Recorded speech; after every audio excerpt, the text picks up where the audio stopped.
eu queria compartilhar com vocês hoje o texto de Colossenses, capítulo 4, versículos 2 a 6, onde a palavra do nosso Deus diz assim: Perseverai na oração, vigiando com ações de graças. Suplicai ao mesmo tempo também por nós, para que Deus nos abra a porta à palavra, a fim de falarmos do mistério de Cristo, pelo qual também estou algemado, para que eu o manifeste como devo fazer. Portai-vos com sabedoria com os que são de fora. Aproveitai as oportunidades. A vossa palavra seja sempre agradável, temperada com sal, para saberdes como deveis responder a cada um. Oremos mais uma vez. Pai bendito, a tua palavra foi lida e nós precisamos de graça, nós precisamos da ajuda, do socorro do Senhor, da iluminação do teu Santo Espírito. Ó Deus, fale ao nosso coração nessa noite, que teu Espírito esteja fazendo aquela obra que o pregador não tem condições de fazer. Eu te louvo por esse momento, Deus, e peço que o Senhor esteja edificando a tua igreja, transformando vidas, usando essa pregação para a glória do teu nome. É o que nós pedimos em nome de Jesus. Amém. Meus irmãos, nós estamos vivendo um tempo de isolamento social. E eu fui pesquisar sobre isolamento social e a definição é a seguinte: o isolamento social é o ato voluntário ou involuntário de manter-se um indivíduo isolado do convívio com outros indivíduos ou com a sociedade. O isolamento social voluntário é aquele que a pessoa, por conta própria e às vezes até por causa de uma depressão, ela se afasta.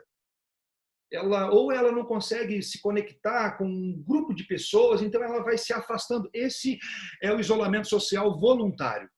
O isolamento social involuntário pode ocorrer por diversas questões. Por exemplo, no tempo de guerra, quando alguns civis são obrigados a isolar-se em casa ou em abrigos por causa da segurança, da necessidade de segurança.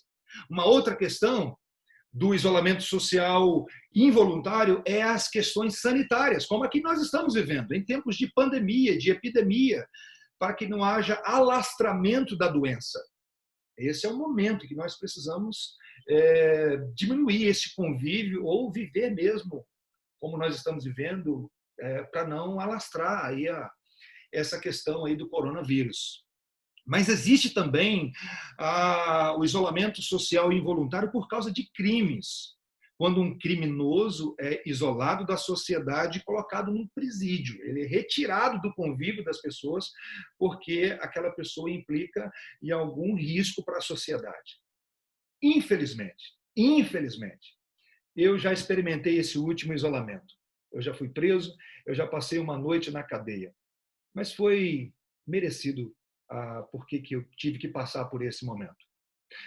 Existe um homem chamado Luiz Fernando Costa, mais conhecido como Fernandinho Beiramar. É muito conhecido esse cara. Ele é considerado pelos órgãos federais como um dos maiores traficantes de armas e drogas da América Latina. Segundo o site Media Max, Beiramar nunca parou de chefiar o tráfico. Os agentes penitenciários encontraram pedacinhos de papel misturado com o resto de comida. E quando eles juntaram ali os pedacinhos de papel, era uma mensagem. Os jornais afirmam que Beiramar continua mandando matar de dentro do presídio. O apóstolo Paulo, irmãos, ele experimentou o isolamento social. Por 3 vezes Paulo foi preso. E ele não foi preso porque ele comandou uma facção criminosa. Ele não foi preso porque ele era um traficante de drogas. Ele não foi preso porque ele deixou de pagar a pensão. Ele não foi preso porque desviou dinheiro público. Ele não foi preso porque estava fazendo baderna na cidade dos outros, como no meu caso. Essa não era a causa da prisão do apóstolo Paulo. Ele foi preso porque ele amava o Senhor Jesus e porque ele pregava que fora de Jesus Cristo não há salvação. Esse é o motivo da prisão do apóstolo Paulo, porque um dia ele foi encontrado por Cristo e a partir daquele momento ele passou a ser um pregador do evangelho. Ele passou a ser aquele mensageiro das boas novas de salvação. E esse é o motivo da prisão do apóstolo Paulo. Eu espero que, se um dia eu tiver que ser preso novamente, que seja por causa de Cristo, não por causa de outra coisa. Essa é a minha esperança. Eu não gostaria de ser preso por outra coisa. só se for por causa do nome de Jesus Cristo. Provavelmente, essa foi a primeira prisão do apóstolo Paulo. E é desta prisão que Paulo não escreve bilhetes mandando matar alguém, mas escreve sim cartas, cartas que abençoaram e continuam abençoando o mundo até hoje. Cartas que foram traduzidas para outros idiomas, cartas que, como Colossenses, Filemão, Efésios, Filipenses, cartas da primeira prisão, onde de dentro da prisão ele comandava a obra missionária. Diz a Bíblia que ele recebeu uma visita na cadeia de um homem chamado Epáfras. E ele queria saber como estava o apóstolo, mas ele foi também buscar informações ou conselhos de como lidar com os falsos profetas que já estavam se infiltrando na igreja, espalhando o veneno do falso ensino. E mesmo preso, o apóstolo Paulo começa a pastorear os irmãos com essa carta chamada Colossenses, a carta mais cristológica do Novo Testamento, a carta que mais fala de Cristo e da obra do Senhor Jesus. Logo no início, ele ora pedindo a Deus que eles possam transbordar do pleno conhecimento do Senhor Jesus. Para quê? Para que eles possam viver de modo digno do Evangelho. E logo ele segue dizendo o seguinte, que Jesus, ou que Deus nos libertou do império das trevas e nos transportou para o reino do Filho do seu amor, no qual nós temos a redenção, a remissão. Nós fomos transportados do império das trevas para o reino do Filho. E ele usa aqui uma linguagem da jardinagem, que nós estávamos enraizados nas trevas e agora nós somos plantados no reino da luz. E tudo isso acontece porque Jesus faz essa obra maravilhosa em nossas vidas. Mas Paulo diz mais nessa carta. Ele diz assim, tendo cancelado o escrito de dívida que era contra nós e que constava de ordenanças, a qual nos era prejudicial, removeu inteiramente encravando na cruz. E na cruz, ele diz assim, despojando os principados e as potestades, publicamente os expôs ao desprezo, triunfando deles na cruz.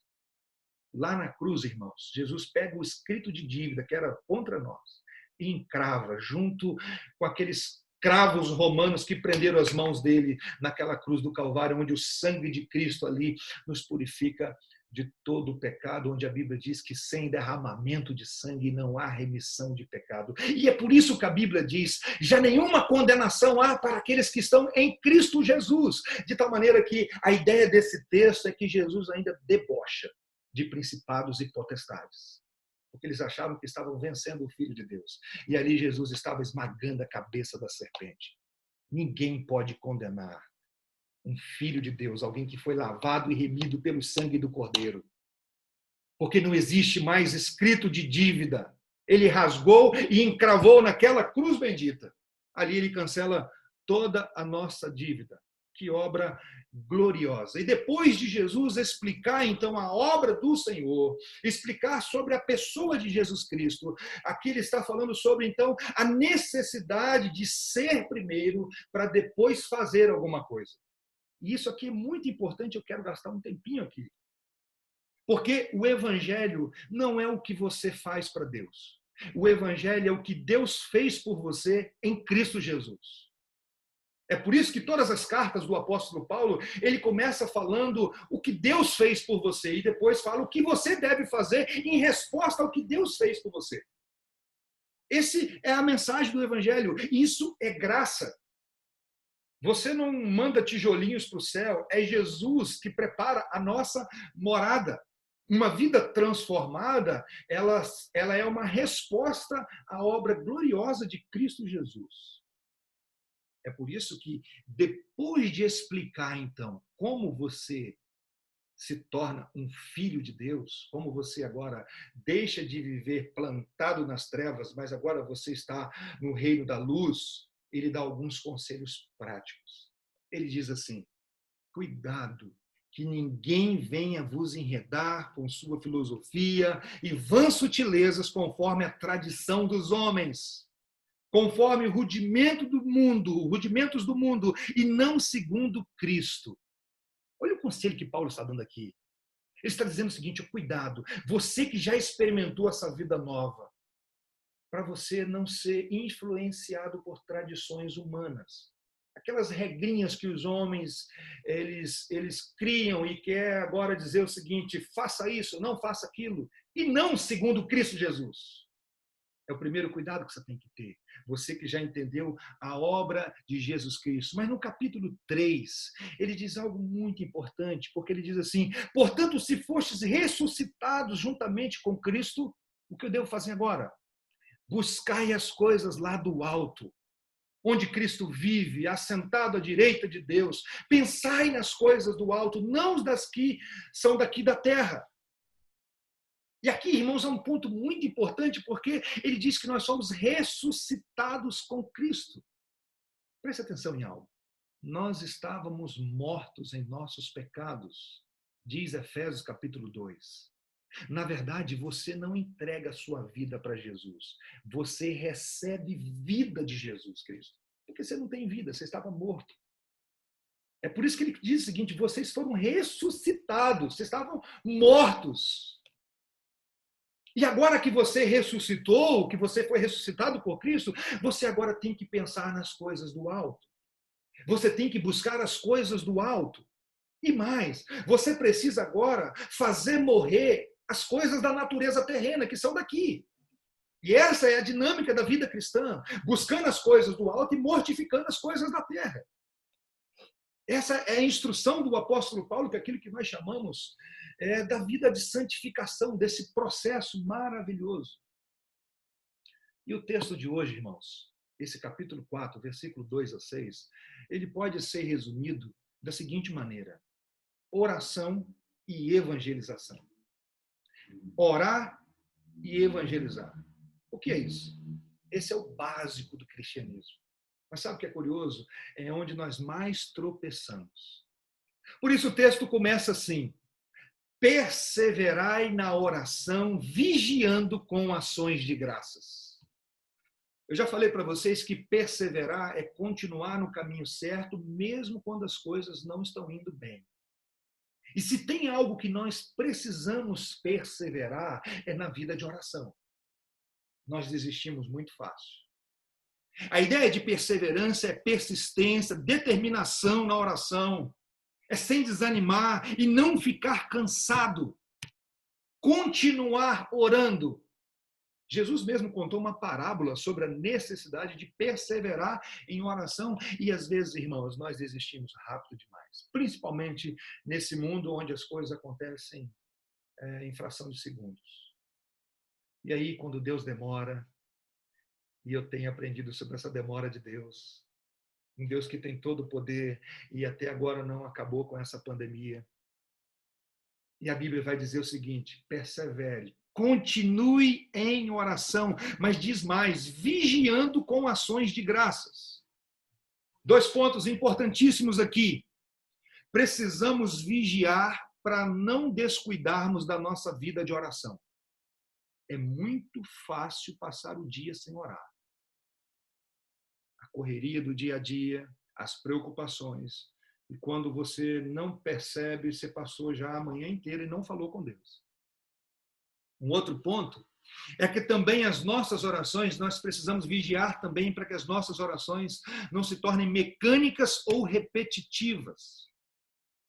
É muito fácil você começar a ter uma vida de oração assim, que acaba orando apenas repetindo palavras. Como aquela oração do almoço, que muitas vezes se torna mecânica. Eu não estou aqui, quem sou eu para julgar a sua oração? Eu estou falando que muitas vezes a nossa vida de oração se torna uma vida mecânica. E há um perigo nisso. E mais, o texto diz que nós temos que vigiar com ações de graças. O agradecimento é uma das marcas do verdadeiro cristão. Irmãos, nada destrói mais a nossa vida de oração do que a murmuração.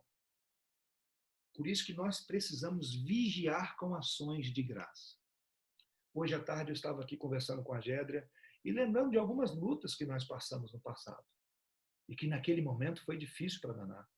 Tivemos momentos difíceis, mas hoje nós olhamos para esse momento, pela graça de Deus, olhando, Deus, muito obrigado porque passamos por aquilo ali. Como aqueles momentos difíceis foram instrumentos do Senhor para nos fortalecer. A Bíblia chega a dizer, a Bíblia então fala para nós, irmãos, que nós precisamos vigiar com ações de graça. É muito fácil nesse tempo que nós estamos vivendo, olhando para isso tudo que está acontecendo e não agradecer a Deus por nada. É muito fácil isso acontecer. E aí tem um estudioso que disse assim: não deixe que o desejo do seu coração por algo específico que você tenha orado tanto apague o que Deus está fazendo na sua vida hoje.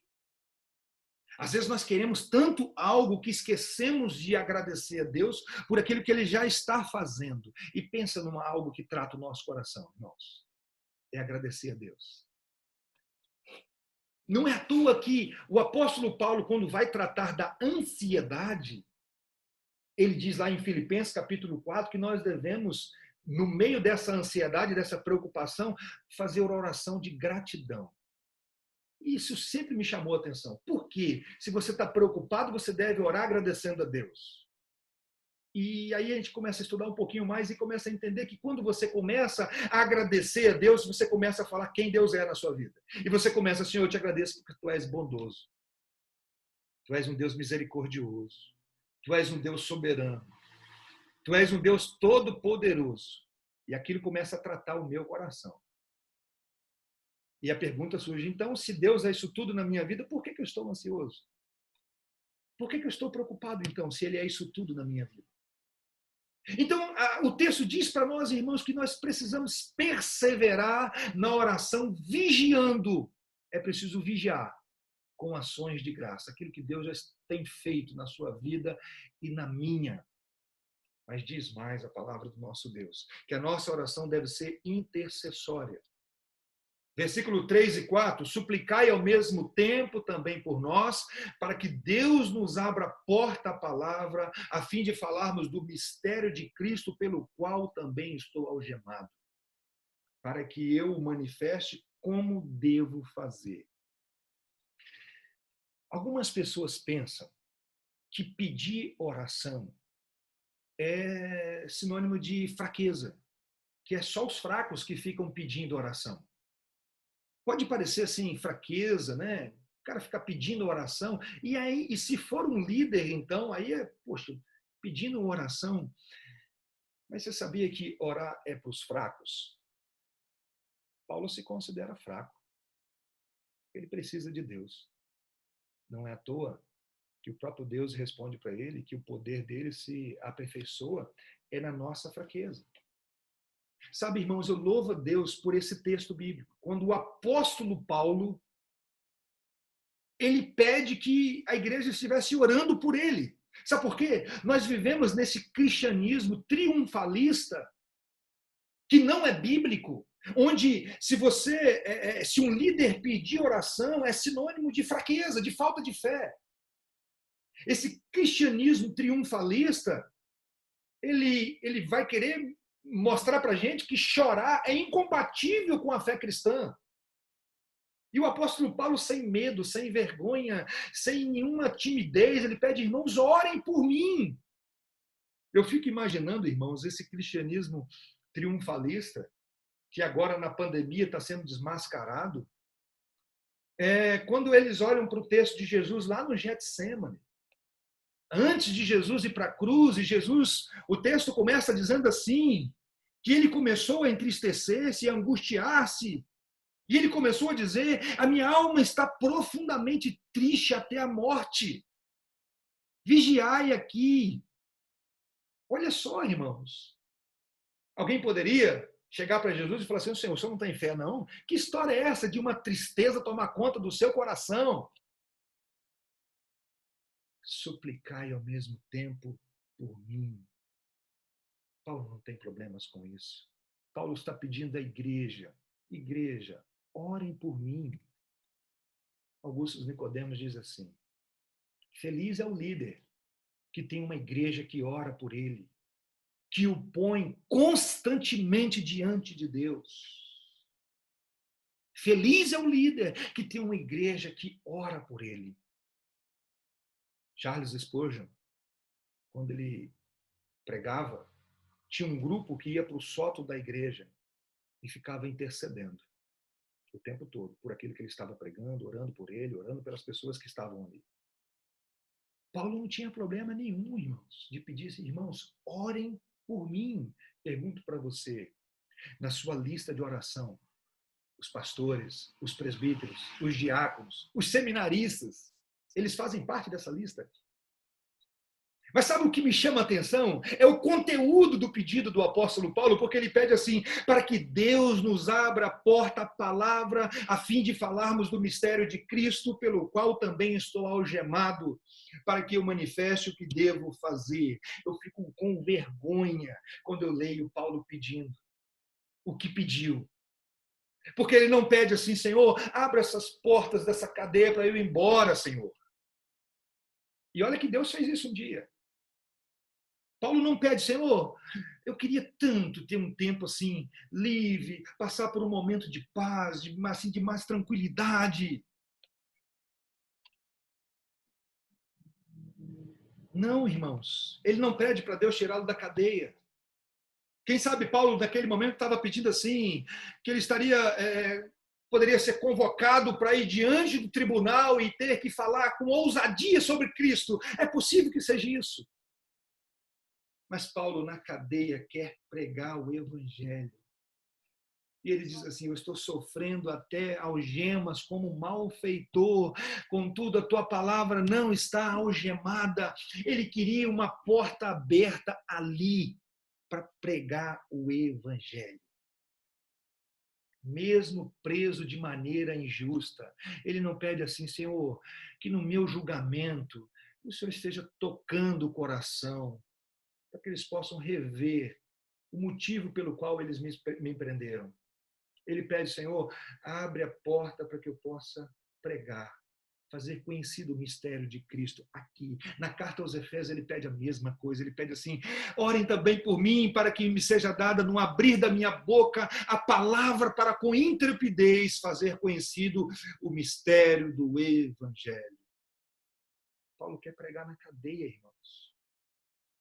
Quem sabe para no máximo 4 pessoas, porque eram 4 soldados que ficavam e revezavam cuidando dele. E sabe o que é curioso? Que quando Jesus converteu Paulo, Jesus disse para Ananias, Ananias, ele é para mim um instrumento escolhido para levar o meu nome perante gentios e reis. Ele vai pregar para reis. Mas Paulo está lá na cadeia e pede assim, Senhor, abre uma porta aqui para mim. Eu quero pregar aqui. Ele não pede por libertação da sua prisão, ou ele não pede um julgamento favorável, e nem por um pouco de descanso ou paz. Paulo pede oração para que tenha força e oportunidade para realizar a obra de Deus. Sabe o que é isso, irmão? Isso é entender a obra missionária, que nós somos missionários de tempo integral. Deixa eu falar algo para vocês. Deus não apertou o pause na missão nesse tempo de pandemia.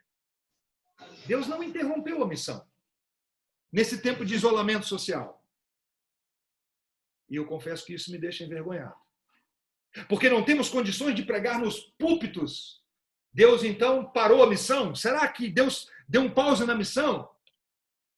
William Hendrickson, ele diz algo muito interessante sobre esse pedido do apóstolo Paulo. Ele diz assim, para que eu possa saber exatamente que abordagem empregar quando for questionado por grupos ou indivíduos de várias procedências.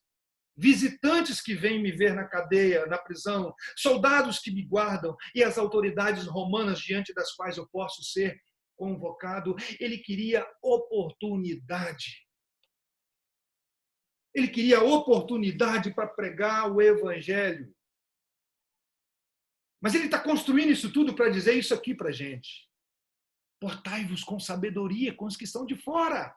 Aproveitai as oportunidades. Olha o que Paulo está dizendo para mim e para você. Nesse tempo de pandemia, nesse tempo de isolamento social, ele diz assim, ó, se portem com sabedoria com os que estão de fora e aproveitem a oportunidade. Para um judeu, todo não judeu é um de fora. Para um cristão, todo não cristão também é um de fora. Mas ele diz assim, portai-vos com sabedoria. Alguém disse que algumas pessoas nunca lerão a Bíblia. Mas, de alguma maneira, a única Bíblia que eles vão ler é o testemunho que nós damos sobre a Bíblia. A Bíblia chega a dizer que nós somos a carta de Deus, escrita e lida pelo mundo. Queridos irmãos, queridos meus irmãos, os homens observam os cristãos o tempo todo. E nós precisamos de sabedoria para lidar com isso. Por isso ele diz, portai-vos com sabedoria com os que estão de fora. Mas eu não posso pular para a próxima parte sem dizer algo. Existe uma diferença entre caráter e reputação. Eu não estou dizendo com isso que nós não temos que dar um bom testemunho, que não temos que procurar portar com sabedoria, e daqui a pouco eu vou aplicar isso aqui. Nem sempre alguém que tem um bom caráter tem uma boa reputação, porque reputação é aquilo que os homens enxergam. Caráter é aquilo que você é diante de Deus. O Senhor Jesus Cristo, ele tinha uma reputação ilibada, ele tinha um caráter ilibado, sem mancha. Mas ele não tinha uma boa reputação entre os religiosos da época. Chamaram ele de pecador, de glutão, de beberrão e de endemoniado. Chamaram ele disso tudo. Por quê? Porque ele comia com pecadores. Naquele contexto, comer com pecadores significa que você tinha amizade com eles. Por que eu quero dizer isso? Nem sempre o mundo vai olhar para mim e para você com bons olhos, com simpatia. Foi o próprio Cristo que diz, se me odiaram, vão odiar vocês também. Mas isso não significa que a gente não precisa rever o nosso comportamento diante dos homens. Isso não significa que a gente tem que descartar essa orientação aqui do apóstolo Paulo. Claro que não. Portai-vos com sabedoria para os que são de fora e aproveitai as oportunidades. Todos os dias eu preciso rever a minha vida, se eu estou portando com sabedoria com os que são de fora, se eu estou aproveitando as oportunidades. Ele que pediu ao Senhor que abrisse uma porta, ele tem autoridade para dizer para mim e para você, aproveita as oportunidades que Deus tem colocado diante de vocês. Será que falta para nós oportunidades ou a gente aproveitar as oportunidades? Paulo, enquanto estava preso, irmãos, ele evangelizou os guardas, ele escreveu cartas. Como nós perdemos oportunidades. Com colegas de trabalho, na escola, com vizinhos, com a família, com amigos, conversamos sobre tantas coisas, mas não compartilhamos aquilo que nós temos de mais precioso em nossas vidas, que é o Evangelho. Como deixamos as oportunidades sair pelas mãos? Não é que falta para nós oportunidades, que eu não creio que Deus ele deixa a gente sem oportunidades. Eu acho que falta para a gente aproveitar as oportunidades. Eu não quero dizer com isso que nós devemos ser chatos. Não é isso. Mas existe um grande perigo quando você não quer ser chato e começa a ter vergonha do Evangelho. Você deixa de falar não porque você não quer ser chato, mas porque você está com vergonha do Evangelho. Aproveitai as oportunidades. Como eu deixo desejar às vezes, irmãos, com tantas oportunidades que Deus coloca nas minhas mãos. Mas diz mais o texto bíblico. A vossa palavra seja sempre agradável, temperada com sal, para saberdes como deveis responder a cada um. Agradável aqui não significa falar de maneira agradável ao ouvinte. ficar agradando o ouvinte, não é isso? Efésios capítulo 4, versículo 29 já nos ajuda sobre isso, dizendo o seguinte: não saia da vossa boca nenhuma palavra torpe, e sim unicamente a que for boa para edificação, conforme a necessidade, e assim transmita graça aos que ouvem. Uma palavra temperada para responder. O sal, além de conservar, ele dá sabor. Você sabe que se colocar sal demais na comida não desce. Mas quantas vezes nós deixamos de salgar uma conversa, de dar um outro rumo na conversa? Mas, preciso dizer algo aqui, uma observação. A quantidade, irmãos, de gente falando palavrão nos últimos dias. Eu estou falando de gente que se diz servo do Senhor Jesus Cristo, que vai para a internet e você só vê palavrão. Meus irmãos, que Deus tenha misericórdia de nós. Alguns chegam a desculpar o seguinte: mas o fulano de tal fala também. Olha, não é porque o fulano de tal fala que eu tenho que falar também. A vossa palavra seja sempre agradável, temperada com sal, para saberdes como os deveis responder a cada um. Quantas vezes as nossas conversas não influenciam nada, em alguns assuntos, não salga nada. Sabe o que é interessante? Que nós tropeçamos no beabá, por isso que eu estou lembrando aqui hoje verdades bíblicas para vocês. Vida de oração e evangelização. A vossa palavra seja sempre agradável, temperada com sal, para saberdes como deveis responder a cada um. O que nós podemos aprender, irmãos, dessa mensagem? O que nós podemos aplicar na nossa vida? Eu quero aqui fazer algumas aplicações para nós. Primeiro, todas essas orientações só fazem sentido se você já teve um encontro real com Jesus Cristo. Não tem como praticar as orientações de Jesus sem ser um discípulo, porque não faz sentido para quem não é discípulo. Nós não vamos perseverar em oração sem ter um relacionamento profundo com Cristo. Você não vai querer oportunidade para falar de Jesus com a motivação correta se você ainda não foi tocado por Ele. Talvez isto responde um pouco da nossa acomodação.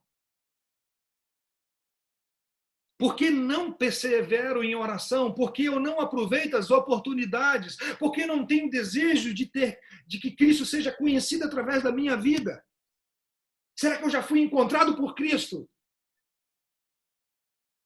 Eu posso dizer, Jesus Cristo mudou o meu viver? Pedro e João, quando receberam uma ordem dizendo, parem de falar em nome de Jesus, eles falaram o seguinte: não tem como parar de falar daquilo que vimos e ouvimos. Não tem, é algo muito forte, é muito maior. Não tem como parar de falar daquilo que vimos e ouvimos. Quem sabe, hoje é o seu dia. Talvez você que vai assistir essa mensagem depois. Quem sabe, hoje é o seu dia de ter um encontro real com Jesus Cristo. Não foi Zaqueu que chamou Jesus para ir para a casa dele. É muito interessante isso. Foi Jesus que disse, Zaqueu, desce daí. Hoje eu vou para a sua casa. Quem sabe, hoje é o seu dia. Quem sabe, hoje é dia de salvação. E essa é a minha oração. A segunda aplicação que eu queria fazer, irmãos, é que Paulo, ele estava preso. Isolamento social. E ele diz assim, aproveitem as oportunidades. Pergunto para você, o que é mais importante, Paulo solto ou Paulo preso? Eu vejo aqui algo da soberania de Deus como algo tremendo, tremendo. O que é mais importante, Paulo solto ou Paulo preso? Paulo preso escreve cartas, Paulo solto planta igrejas. Não importa as circunstâncias, se nós aproveitamos as oportunidades. Isolamento social ou com toda liberdade? Deus não abortou a missão. Ele não pausou a missão continua. No cálculo de Deus, essa pandemia causaria mais prejuízo para ele? É para a gente pensar.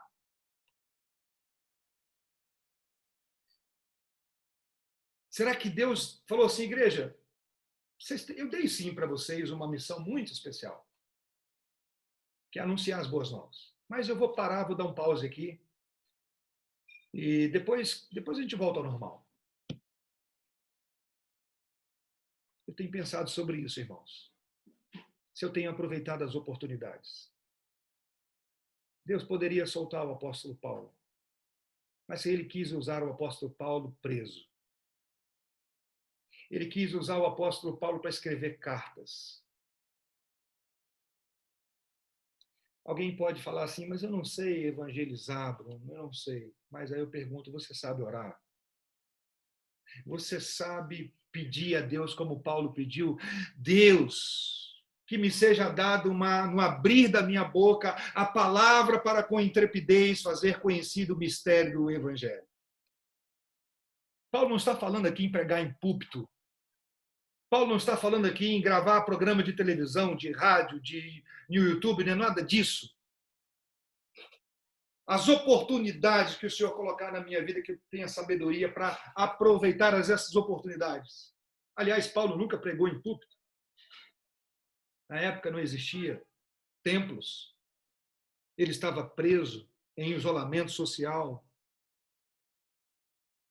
Eu quero só lembrar os irmãos, nós vivemos num mundo conectado. Compartilhamos tantas mensagens de tantas coisas. Política, futebol, brigas e mais brigas. Porque eu não concordo com o A ou com B. E a mensagem gloriosa vai passando. Deus colocando oportunidade diante da gente.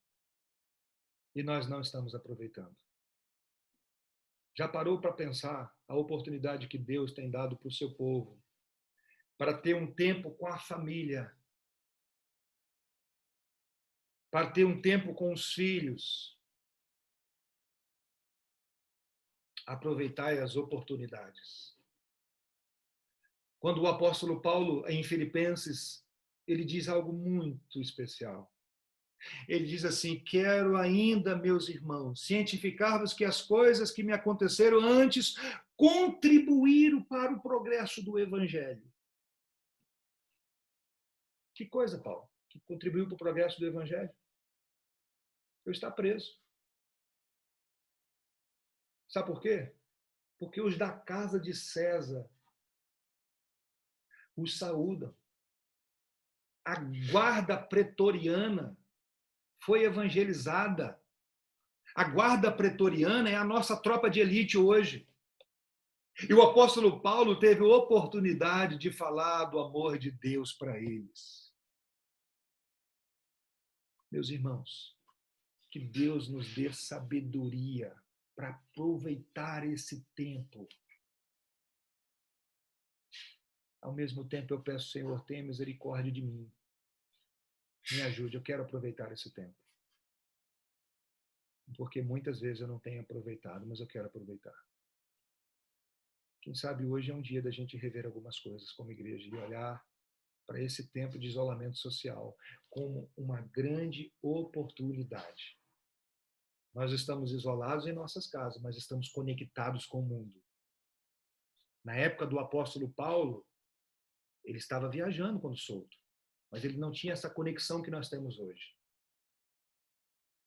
E não podemos esquecer que o Evangelho é o poder de Deus para salvar todo aquele que crê. Essa é uma oportunidade que Deus tem dado para a gente. Que Deus nos ajude a usar essas oportunidades com sabedoria. Com sabedoria. Que o bom Deus nos ajude. Eu quero orar com vocês. Deus bendito, tenha misericórdia de nós. Nos ajude, Senhor. Porque muitas vezes as nossas orações, os nossos pedidos, nós não temos um coração grato como deveríamos. Nós não perseveramos como deveríamos perseverar. E nem sequer muitas vezes pedimos ao Senhor oportunidade para falar do teu amor. Mas nos ajude, Senhor, nesse tempo de isolamento social, a portar com sabedoria, aproveitar as oportunidades, dê, Senhor, a tua igreja sabedoria para lidar com isso. Em nome de Jesus Cristo, Deus. Em nome de Jesus, nos ajude. Que esse tempo também possa ser um tempo marcado onde nós, a tua igreja, aproveita as oportunidades de estar conectado com o mundo para espalhar essa mensagem tão gloriosa que é a mensagem do Evangelho. Daquilo que o Senhor fez por nós em Cristo Jesus. Obrigado por esse tempo. Continue transformando o nosso coração. É o que nós pedimos em nome de Jesus. Amém. Deixa eu só